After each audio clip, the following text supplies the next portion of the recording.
During a recent class field trip to the Marin Museum of the American Indian, which sits on Coast Miwok land, I was struck by one piece in particular from their current contemporary Indian art exhibit called Braving Two Worlds. This piece is called A History of Gold by Harry Fonseca. One of a set made of pyrite, plant life, sand, and gold, materials gathered from gold country, it is a direct reference to the physical, emotional, and spiritual genocide of the native people of California. From the rise of the mission system to the discovery of gold to statehood and beyond. It moved me so much because while I've lived in the Bay Area for more than half my life and known of the Coast Miwok, thanks to this museum, I originally came from a small town at the northwest corner of Orange County in Southern California called La Habra, and I realized I had no idea who the original people were in my hometown. So I did a little digging. What I found was a similar story to so many others of a culture that lived a sustainable, spiritual, and independent life, but was devastated by introduced disease, murdered for bounty, forced off their land into slavery and Christianity, and almost completely forgotten to history. Fortunately, there are about 2,000 descendants of the original people still in the area, and they are working hard to ensure they are not forgotten. My search found reference to the Tongva people. One video I watched changed my childhood perceptions completely. You see, La Habra has a large population of people of Mexican descent, and I was taught that those people were recent immigrants, a combination of Spanish Europeans and the indigenous Indians of the country we now call Mexico. But what I saw on the faces of the video were the people from my childhood, my classmates, friends, and neighbors, and I realized that the people I thought of as from Mexico were probably Tongva people who had intermarried with Europeans, not in Mexico, but in Alta California. I reached out through social media and was introduced to a Tongva woman who shared her story with me. Irene is Tongva on her father's side, but she and her father had no knowledge of this heritage until about 10 years ago. They had only identified with their Mexican side, but along with many others, a burgeoning interest in cultural heritage uncovered their local past. Her father and she had been working for federal recognition and a renaissance of Tongva culture ever since. The story she told me was echoed many times over in my research. This was because from the time of the missions and up until the mid to late 20th century, it was better for one's survival to be considered Mexican rather than Indian. Even after there was no longer a bounty on an Indian head, it was easier to live in the area and find employment as a Mexican. With the help of Irene and many others, the story of the Tongva is finally being told. At the time of European contact, there were over 100 independent villages in the greater Los Angeles basin, which goes as far north as the Santa Monica and San Gabriel Mountains, the coastline down to southern Orange County, including Catalina and the southern Channel Islands, and inland to the Riverside San Bernardino area. Most of the villages were near rivers, springs, streams, and the coast. Some people moved between lowland and mountains based on the season and weather. The area had abundant game and seafood. They used wooden canoes for sea travel and reed rafts for river travel. They were known for their beautiful baskets. The people spoke a Shoshone dialect and numbered about 5,000 at the time of contact.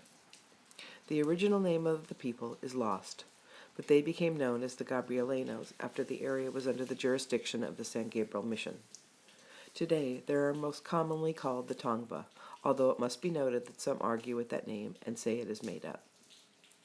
For over 200 years, the Tongva have struggled to survive under such harsh conditions that as late as the mid-20th century, it was thought that they were an extinct people. With a greater interest in discovering one's roots and increasing understanding of the importance of archaeological evidence, starting in the 1970s, the Tongva descendants began to re-establish their presence in the area. Now that it is no longer dangerous to be an Indian, many have begun a quest to discover a lost way of life.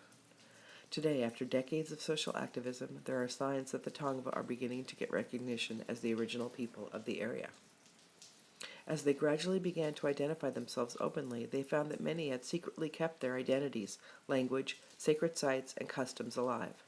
They have fought and won state recognition, but still struggle for federal recognition. The barriers to federal recognition are like a catch-22. It requires land, language, and people with a certain blood quantum. The irony is that the longer they go without the recognition, the less likely they are to have it. Many educators and activists are working to bring back the language, the dances, and spiritual practices, and preserve sacred sites. the Tongva and their supporters continue to fight developers from destroying the few sacred sites and untouched lands in the area. Memorable Tongva people and legends are being shared both through storytelling and art. Toiparina is one such woman. She was an extraordinary medicine woman who led a revolt against the missionaries in 1785 after they forbid native practices. Her likeness shows up in museums, schools, and even the missions she fought. Cindy Albitre, a professor in ethnic studies at California State University at Long Beach, is of Tongvan descent, and in the late 1980s she had a dream of a giant warrior whose shoulders were mountains from the Santa Ana mountain range. Lava spewed from his head and his eyes were closed. Later in the dream, she was in front of a lake with canoes. When they moved in unison, the warrior opened his eyes, the lava stopped, and the mountains parted. In between them was Catalina Island. The dream stayed with her, and 2 weeks later she got a call from Jim Noyes of the California Indigenous Maritime Association, who asked her if she wanted to help build a tiyat, a Tongvan sea canoe. When he described it, she was floored. It was the canoe from her dream, which she had never actually seen before. That dream became a reality, and the canoe had its inaugural launch this past September 11th in Long Beach. As Long Beach and other cities began to recognize their Tongvan past, the story of the Tongvan people is becoming more well known. There are scheduled powwows. The town of Santa Fe Springs has a Tongvan exhibit at Heritage Park. Santa Monica opened Tongva Park in 2013, and murals celebrating the Tongva are cropping up in schools and libraries. Towns all over the Los Angeles area are recognizing their Tongan connection. The struggle is far from over. They continue to push for federal recognition, which will help secure access to land and aid for the disadvantaged. There is fighting amongst the various Tongva groups regarding who would own Tongva casinos, which could come with federal recognition.